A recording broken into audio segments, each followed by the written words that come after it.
مزید اسلامی بیانات کے لیے مفتی ثاقب خلیل یوٹیوب چینل کو سبسکرائب کریں۔ سیدنا حسین بن علی رضی اللہ تعالی عنہ کی شہادت کے بعد سیدنا علی اصغر یعنی امام زین العابدین رحمۃ اللہ علیہ کو مدینہ منورہ یزید نے پروٹوکول کے ساتھ واپسی روانہ کیا، اور یزید کے دربار میں جب تک یہ اہل بیت رہے یزید اپنے ساتھ بٹھا کے حضرت علی بن حسین کو ساتھ بٹھا کے کھانا کھلاتا، بڑی محبت کرتا، اور ایک فوجی دستہ دیا جو محافظی دستہ ہو اور مدینہ شریف تک بقیہ اہل بیت کو چھوڑ کے آئے، تحفے تحائف پوشاکیں اور بہت زیادہ انعامات دیے۔ اور یہ علماء نے لکھا ہے کہ یزید کا اپنی بدنامی چھپانے کی خاطر تھا، وہ جب ہر طرف باتیں پھیلنے لگی کہ یزید نے پاک پیغمبر کے نواسے کو شہید کرا دیا، اپنا قصور اس نے پھر ابن زیاد پہ تھوپا اور اپنی محبت جتانے لگا اہل بیت کے ساتھ۔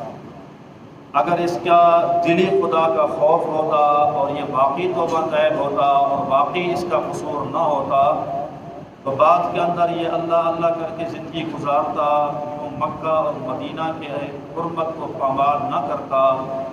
جس نے مکے کے اندر بھی قتل عام کیا، جس نے مدینہ کے اندر بھی شامی فوجوں کے لیے 3 دن قتال کو حلال کیا، 3 دن تک کئی صحابہ اس کے اندر یزید کی فوجیں گھسی تو کئی صحابہ شہید ہو گئے، کوئی بچے قتل ہو گئے، اور جتنا ظلم برپا اس مدینہ کی دھرتی پہ اس 3 دن میں ہوا اس کا آپ تصور بھی نہیں کر سکتے۔ مدینہ کی پاک دامن عورتوں کی عزتوں پہ ہاتھ ڈالے گئے، اسی 3 دنوں کے اندر 1000 عورتیں حاملہ ہو گئی جو پاک دامن خواتین تھی، غیر شادی شدہ، اور اس نے مدینہ الرسول کا بھی حیا نہ کیا، مکے کا بھی حیا نہ کیا۔ اس وجہ سے یہ ظاہری صرف دکھلاوا تھا ایک حضرت علی بن حسین کے ساتھ محبت کا، لوگوں میں جو چرچا ہو رہی ہے پتہ چلے کہ ابن زیاد کا قصور ہے، میرا قصور نہیں۔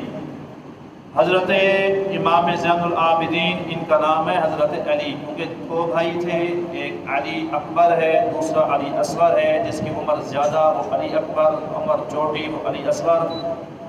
حضرت علی اکبر اس کربلا کے اندر شہید ہو گئے ہیں، علی اصغر بھی کچھ چھوٹے بچے نہیں تھے، بعض نے کہا کہ 13 سال عمر ہے، بعض نے فرمایا اس ٹائم 23 سال تھی۔ مولانا طارق جمیل سے اپنا برکاتہ العالیہ نے جو کتاب لکھی ہے اہل بیت اعظام کے فضائل پر، اس کے اندر آپ نے لکھا ہے کہ امام زین العابدین کی اس وقت 23 سال عمر تھی، لیکن شدید بخار، شدید بیمار، کربلا کے اندر خیمہ زن رہے، خیمہ سے باہر آنے کی بھی فرصت نہ تھی، اور بیماری کی وجہ سے یہ جنگ میں شریک بھی نہ ہو سکے اور یہ بچ گئے۔ اور جب یہ مدینہ منورہ واپس آئے تو انہوں نے ساری سیاسی جماعتوں کو چھوڑ چھاڑ کے گوشہ نشینی اختیار کر لی، اس قدر عبادت کی کہ دنیا ان کو امام زین العابدین کے آبدوں کی زینت ہے، اس قدر سجدے کیے کہ ان کو لوگ سجاد کہا کرتے تھے، امام الساجدین کہا کرتے تھے۔ سیدنا امام زین العابدین رحمۃ اللہ علیہ نے اپنی ساری مصروفیات علم دین کے سیکھنے سکھانے میں خرچ کر دی۔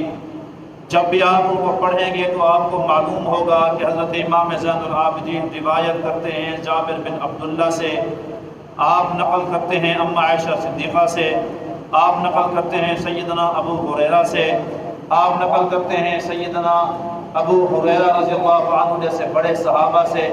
تو یہ بڑے بڑے صحابہ حضرت امام زین العابدین کے استاد ہیں، یہ ان کی صحبت میں بیٹھے ہیں، ان کی زیارتیں کی ہیں، ان سے علم حدیث لیا، علم حدیث کے ماہر ہوئے، علم فقہ کے ماہر ہوئے، تفسیر سے آپ سے بڑھ کر کوئی تفسیر نہیں مانی جاتی تھی۔ ابن عربی رحمۃ اللہ علیہ بہت بڑے امام ہیں، لیکن اسی تفسیر کو مانتے تھے جو امام زین العابدین قرآن کی تفسیر سمجھاتے تھے۔ اللہ نے علم بھی آپ کو نصیب فرمایا اور حسن بھی اللہ نے آپ کو بڑا نصیب فرمایا تھا، لوگ دور دور سے ان کی زیارت کو آتے تھے، بہت زیادہ حسین بھی تھے۔ یہ حضرت حسین کے بیٹے کو اللہ نے بڑی شان شوکت نصیب فرمائی اور انہی سے اللہ نے پھر اہل بیت کی نسب چلائی۔ اللہ نے 10 بیٹے عطا فرمائے، اللہ نے 4 بیٹیاں نصیب فرمائی، جس کے اندر سے پھر آگے نسل چلی اور آج تک یہ چلتی آ رہی ہے۔ یہ امام زین العابدین کی کرامت ہے۔ اس قدر عابد تھے کہ آپ کے بارے میں لکھا گیا دن رات کے 24 گھنٹوں میں 1000 نفل پڑھ لیا کرتے تھے۔ آج کا کوئی بندہ پڑھنا چاہے تو 1000 نفل نہیں پڑھ سکتا۔ یہ امام زین العابدین کی ایک کرامت تھی کہ اللہ نے ان کے وقت میں برکت رکھی ہوئی تھی، اور اس قدر لمبا سجدہ کرتے تھے کہ لوگ حیران ہو جاتے تھے، اور آپ اس قدر لوگوں میں محبوب تھے۔ میں آپ کو ایک بات بتاؤں کہ ایک آدمی تھا حشام بن عبد الملک۔ حشام بن عبد الملک یہ ولی عہد ہے، ابھی ولی بنا نہیں۔ اس وقت بادشاہ تھا عبد الملک بن مروان، یہ اس کا بیٹا ہے حشام بن عبد الملک۔ یہ حج کی غرض سے مکہ مکرمہ آیا۔ مکہ مکرمہ آ کر یہ بیت اللہ کا طواف کر رہا تھا۔ اس نے دل چاہا کہ جاؤں حجر اسود کا بوسہ دوں، بادشاہ کا بیٹا ہوں۔ یہ بوسہ دینے کی خاطر گیا۔ آج بھی بادشاہ جائے تو ہٹو بچوں کا شور ہوتا ہے، راستے خالی ہو جاتے ہیں، لیکن ہجوم اس قدر تھا کہ کسی نے اس کو جگہ نہ دی۔ زور لگا کے آ گیا، حجر اسود کا بوسہ نہ دے سکا، واپسی آیا اور غلاموں نے ایک کرسی آ کر رکھی، اس کرسی کے اوپر بیٹھ گیا۔ تھوڑی دیر کے بعد دیکھا کہ ایک نورانی چہرے والا، چمکتا چہرہ، نرم و ملائم ہاتھ، خوبصورت اجلا لباس سیدنا امام زین العابدین حرم کے اندر تشریف لائے۔ جب مطاف کے اندر تشریف لائے، طواف کرنے لگے، حجر اسود کے بوسے دینے کی خاطر آگے بڑھے تو لوگ ان کے بوسے ہاتھوں کے لیتے، راستہ خالی کر دیتے۔ کوئی رش نہ پڑا، ہر ایک نے اکرام کیا اور جا کر انہوں نے حجر اسود کا بوسہ لیا۔ بوسہ جب لے کے فارغ ہوئے تو غلاموں نے پوچھا حشام بن عبد الملک سے، یہ کون ہے جس کو بادشاہوں جتنا پروٹوکول ہے؟ آپ بادشاہ کے بیٹے ہو لیکن آپ نے بوسہ نہ دیا۔ اس کو لوگوں نے فوراً جگہ دے دی۔ تو اس نے جاننے کے باوجود کہا میں اس کو نہیں پہچانتا، نہیں جانتا۔ ایک شاعر ہے، فرزدق شاعر، مشہور شاعر ہے، اس نے کہا جی میں امام زین العابدین کو جانتا ہوں، میں اس بندے کو جانتا ہوں، اور تعارف کروایا۔ تعارف کے اندر ایک قصیدہ پڑھا، عربی کے اندر اشعار پڑھے، اور کہا کہ اس کائنات میں یہ بہترین بندے کا بہترین بیٹا ہے۔ کہا یہ سب سے بڑا متقی اور سردار ہے، یہ وہ ہے جس کو دنیا امام زین العابدین کہتی ہے، یہ وہ ہے جس کے ہاتھ کے اندر اتنا خوشبو ہے کہ اگر یہ حجر اسود کے قریب جائے تو مجھے یہ لگتا ہے کہ حجر اسود نہ اس کے ہاتھوں کا بوسہ لے لے۔ یہ وہ سخی ہے جو اتحیات میں بیٹھتا ہے تو مجبوراً اشہد اللہ میں لا کہنا پڑتی ہے، ورنہ کبھی اس کی زبان پہ لا نہیں آتی۔ جو آدمی جو اس سے مانگے وہ اس کو عطا کرتا ہے۔ امام زین العابدین کی عبادت گری، ریاضت گری، اہل بیت کے فضائل گرے، ایک بڑا قصیدہ پڑھا۔ امام زین العابدین کو یہ قصیدہ اتنا پسند آیا، اس کو بلایا اور اس کو 12,000 درہم انعام کے اندر دیے۔ جب انعام کے اندر اس کو درہم ملے تو کہنے لگا کہ حضرت جی میں نے یہ فضائل اس وجہ سے نہیں پڑھے کہ میں آپ سے پیسے لوں، یہ اللہ کی خاطر میں نے آپ کے فضائل بیان کیے۔ تو آپ نے فرمایا بات آپ کی ٹھیک ہے، لیکن سید زادہ جس کو کچھ دے دیتا ہے پھر واپس نہیں لیا کرتا۔ یہ 12,000 میں نے آپ کو دے دیے، آج کے 24 لاکھ روپے بنتے ہیں جو آپ نے دیے۔ اللہ نے اس قدر سخاوت نصیب فرمائی تھی۔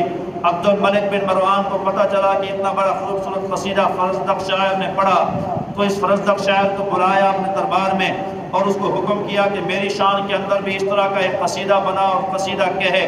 جب یہ بات کی، کہا اگر تو نے قصیدہ نہ پڑھا تو تیرا جو بیت المال سے میں نے وظیفہ جاری کیا وہ وظیفہ میں ختم کر دوں گا۔ تو اس کو آنکھوں میں آنکھیں ڈال کے فرزدق نے جواب دیا کہ میں قصیدہ بناؤں گا، لیکن اس سے پہلے حسین کی اماں جیسی تو اماں لے کر آ، حسین کے ابا جیسا تو ابا لے کر آ، حسین کی نانی جیسی تو نانی لے کر آ، حسین کے دادے جیسا تو دادا لے کر آ، پھر میں تیری شان میں قصیدہ پڑھوں گا۔ تجھے حیا اور شرم نہیں آتی؟ تو ہاں امام زین العابدین کے بارے میں تو مقابلے کرتا ہے اہل بیت کے بارے میں۔ فرمایا کہ حضرت زین العابدین کی خاندان کی طرح تیرا خاندان ہوتا تو قصیدہ بناتا۔ اس کو غصہ آیا، اس نے کہا جا آج کے بعد تیرا وظیفہ بند، کوئی سالانہ وظیفہ نہیں ملے گا۔ امام زین العابدین نے پوچھا بھی کتنا وظیفہ تجھے دیا کرتے تھے؟ کہا جی بس رہنے دیں، میرا اللہ مجھے رزق دے گا۔ کہا پھر بھی بتاؤ تو صحیح۔ کہا جی میرا اللہ وہ ہے جو عبد الملک سے مجھے زیادہ دیتا ہے۔ کہا پھر بھی بتاؤ تو صحیح۔ کہا سالانہ 12,000 درہم دیتا ہے۔ تو آپ نے اس کو 48,000 درہم دیے۔ کہا 3-4 سال کا وظیفہ اپنے پاس رکھ لو، پھر اس کے بعد جب پیسے ختم ہو پھر آ جانا، پھر اور دے دوں گا۔ زبردستی اس کو وظیفہ دیا۔ امام زین العابدین یہ وہ سخی آدمی ہیں کہ مدینہ کے اندر کئی سینکڑوں گھر تھے جن کا خرچہ چلتا، آٹا آتا، راشن آتا، لیکن کسی کو کانوں کان خبر نہیں تھی کہ یہ کہاں سے آتا ہے۔ جب امام زین العابدین کی 94 ہجری کے اندر انتقال ہوا، جنازہ اٹھا تو کئی گھروں کے اندر فاقے پڑے۔ معلوم ہوا کہ امام زین العابدین گھروں کے اندر یہ راشن پہنچاتے تھے۔ رات کی تنہائیوں کے اندر بوریاں اپنے جناب کندھوں کے اوپر، پیٹ کے اوپر لاد کے خود جا کر پہنچا کر آیا تھے، اور کئی گھرانوں کی آپ کفالت کیا کرتے تھے۔ جب آپ کو غسل دیا گیا تو دیکھا گیا کہ آپ کے کندھوں کے اوپر سیاہ نشان تھے، آپ کے پیٹ کے اوپر سیاہ نشان تھے، جو اس بات کی نشاندہی کرتے تھے کہ آپ راتوں کو خود بوریاں اٹھا اٹھا کے لوگوں کے گھروں کے اندر پہنچایا کرتے تھے۔ یہ وہ سخی انسان تھا کہ جب حضرت اسامہ بن زید کا بیٹا حضرت محمد بن اسامہ علی بیمار ہو گیا تو آپ اس کی تیمارداری کی خاطر گئے، آ کر اس کی تیمارداری کی۔ جب تیمارداری کی تو اس کی آنکھیں بھر آئی، آنکھیں ڈبڈبا گئی اور رونے لگا۔ کہا محمد بن اسامہ بیٹا کیوں روتے ہو؟ کہا روتا اس وجہ سے ہوں کہ موت سر پہ ہے، قرضہ بہت زیادہ ہے، قرضہ ادا کرنے کی میرے پاس فرصت نہیں ہے۔ عزیز لوگوں، اہل بیت سے محبت کے دعوے دار لوگوں، دعوے کرنے والوں، کبھی آپ نے بھی سنت پہ عمل کیا ہو؟ کسی مرتے ہوئے آدمی کا قرضہ آپ نے اتارا ہو؟ پوچھا بھی کتنا قرضہ ہے؟ کہنے لگا 15,000 دینار میرے اوپر قرضہ ہے۔ فرمایا 15,000 دینار بس اتنا؟ آج کے دور میں 24 کروڑ روپے بنتے ہیں، 24 کروڑ روپے۔ کہا بیٹا پریشان نہ ہو، میں تیرا 24 کروڑ 15,000 دینار قرضہ اپنی جیب سے ادا کر دوں گا۔ جب آپ حج پہ جاتے، ایک ہی اونٹ پہ جاتے، ایک ہی اونٹ سے واپس آتے، صحابہ کرام کہتے ہیں کبھی ہم نے اونٹ کو چھڑی مارتے ہوئے سیدنا امام زین العابدین کو نہیں دیکھا ہے۔ اس سخی کا کیا عالم ہوگا؟ جب آپ جانے لگے تو آپ کی بہن سیدہ فاطمہ نے یا سیدہ سکینہ نے آپ کے پاس 1,000 درہم بھیجے کہ جانا وہاں پر کام آئیں گے۔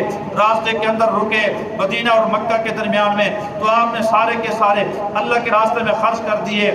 یہ وہ سخی انسان تھا، جب فقیروں کو پیسے تقسیم کرتا پہلے اس فقیر کا ہاتھ پکڑتا، اس کے ہاتھ کو چومتا، پھر اس کے ماتھے پہ بوسہ دیتا۔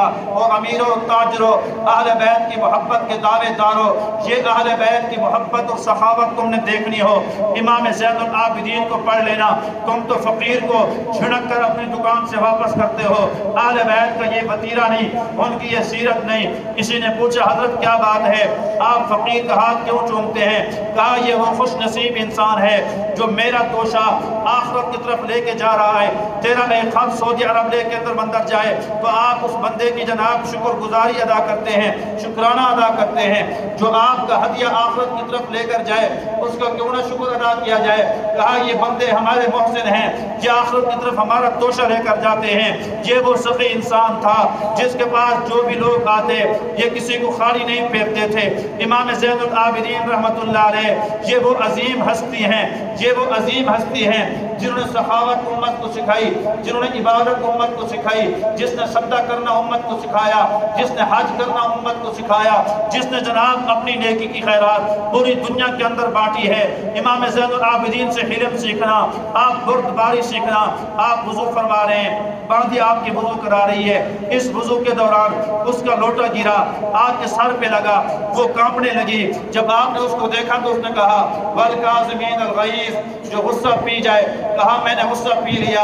فرمایا وَالْعَافِينَ عَنِ النَّاسِ، جو لوگوں کو معاف فرما دے۔ کہا میں نے تجھے معاف کر دیا۔ کہا وَاللَّهُ يُحِبُّ الْمُحْسِنِينَ، اللہ احسان کرنے والوں کو پسند کرتا ہے۔ کہا جا میں نے تجھے آزاد کر دیا۔ او مسلمانوں، او غصے میں اپنے غلاموں کو، اپنے نوکروں کو گالیاں دینے والوں، اہل بیت کی سیرت یہ نہیں ہے۔ اور میں اس سے بڑھ کر آپ کو اخلاق بتاؤں۔ امام زین العابدین رحمۃ اللہ علیہ کا چھوٹا صاحبزادہ سویا ہوا ہے، غلام تنور کے اوپر روٹیاں لگا رہا ہے، روٹیاں کیا ایک بڑی سنجی بنا رہا تھا، اس کے بعد بڑی بڑی سیخیں تھی لوہے کی، ایک سیخ وہاں سے گری، امام زین العابدین کے بیٹے کے سر پہ لگی، اس قدر زور سے لگی اور وزنی تھی۔ امام زین العابدین کا بیٹا اسی جگہ انتقال کر جاتا ہے۔ آپ گئے، اٹھایا، دیکھا انتقال کر چکا تھا، غلام بیچارہ کانپ رہا تھا، آج تیرے بیٹے کو کوئی بندہ مار دے، تیرے اندر کیا انتقام کی آگ ہوگی۔ امام زین العابدین مسکراتے ہوئے گئے اور مسکرا کے باپ کی طرح شفقت کا ہاتھ پھیرا، کہا بیٹا تو نے تھوڑی گرائی ہے، یہ اللہ کی طرف سے نقصان ہوتا ہے، اللہ کی طرف سے نفع ہوتا ہے، نفع نقصان کا مالک اللہ ہے، جن کی موت کا مالک اللہ ہے، کوئی بات نہیں گھبرانے کی، بلکہ میں تجھے اپنے سے آزاد کرتا ہوں۔ یہ ہیں امام زین العابدین رحمۃ اللہ علیہ، جن کو اللہ تبارک و تعالیٰ نے اتنا نوازا تھا۔ اللہ مجھے آپ کو بھی اہل بیت کی طرح زندگی گزارنے کی توفیق نصیب فرمائے۔ اللہ نے ان کو یہ مقام نصیب فرمایا، مظلوم بن کے مر جاؤ، ظالم بن کے نہ مرنا۔ ظالموں کا انجام بڑا بھیڑا ہوتا ہے، ظالم کو اللہ دنیا کے اندر عبرت کا نشان بناتا ہے، بالخصوص ایسا مظلوم جس کی آہ نہ نکلے، فرمائیں کہ اس کا مقابلہ کرنے کی خاطر پھر اللہ خود آ جاتا ہے، اس مظلوم کی طرف سے خود اللہ دفاع کرتا ہے۔